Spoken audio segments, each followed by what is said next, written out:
All right, guys, welcome back. If you have not downloaded area of circumference or area circumference of circles in practice yet, pause and go do that. Now that you have it downloaded, I want you to go ahead and try this first part on your own. So hit pause, and you are labeling blue for the diameter, green for the radius, red for circumference, and yellow for area. So hit pause and do that. So blue for diameter should have been all the way across. Green for the radius should be halfway.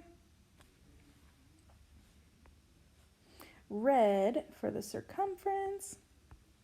Circumference means around the outside of the circle. Oops. Yeah, let's just do that way. And then yellow should be the inside of the circle. So the whole thing should be colored. So then it says it down here in words as well. From the center to the edge of the circle. So that's the radius. From one edge all the way through the center, diameter. So the radius is half of the diameter. Or we could say if the diameter is 10 feet, half of that, the radius is 5. We could also write 2 times the radius equals diameter.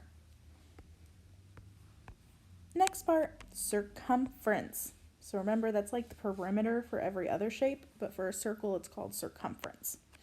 So the circumference is the distance around the outside of a circle.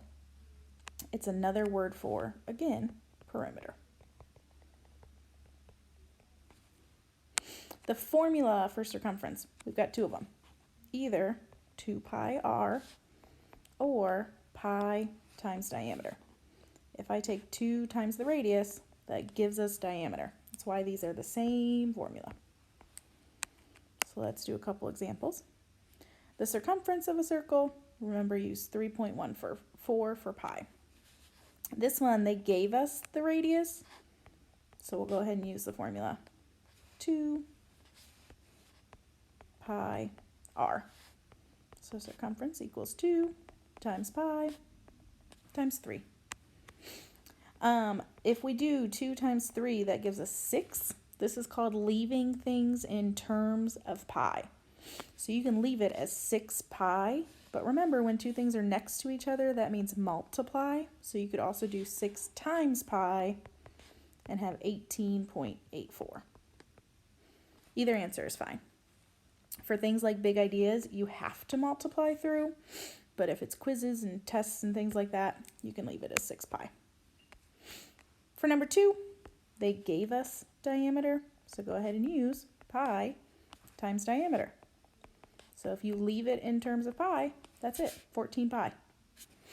So then circumference, you can either leave it as 14 pi or 14 times 3.14, 43.96.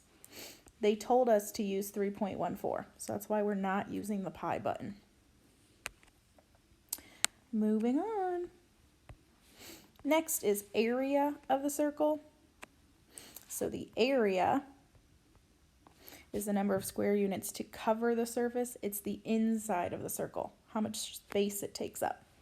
And the formula, we only have 1 for area. Area equals pi times the radius squared.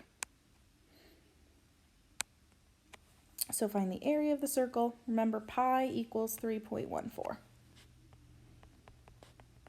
If you remember from 2D shapes that we did earlier this week, the first line of work should be the formula. So area equals pi times r squared means r twice.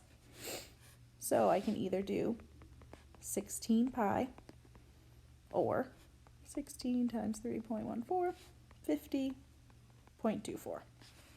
Either one's fine for these. When you get to a big ideas, though, you have to multiply. Second one, they gave us the line all the way across, so that's diameter. So half of that, our radius, would be 7. area equals pi r squared. So area equals pi times 7 times 7. So either 49 pi or 49 times 3.14, 153.86. These mean the same thing.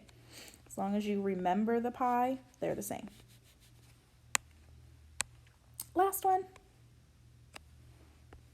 Area equals pi r squared. They gave us the radius. So 3 times 3, your answer could either be 9 pi, or 9 times 3.14 gives us 28.26. That's it for this one. We're not going to look at the rest of these.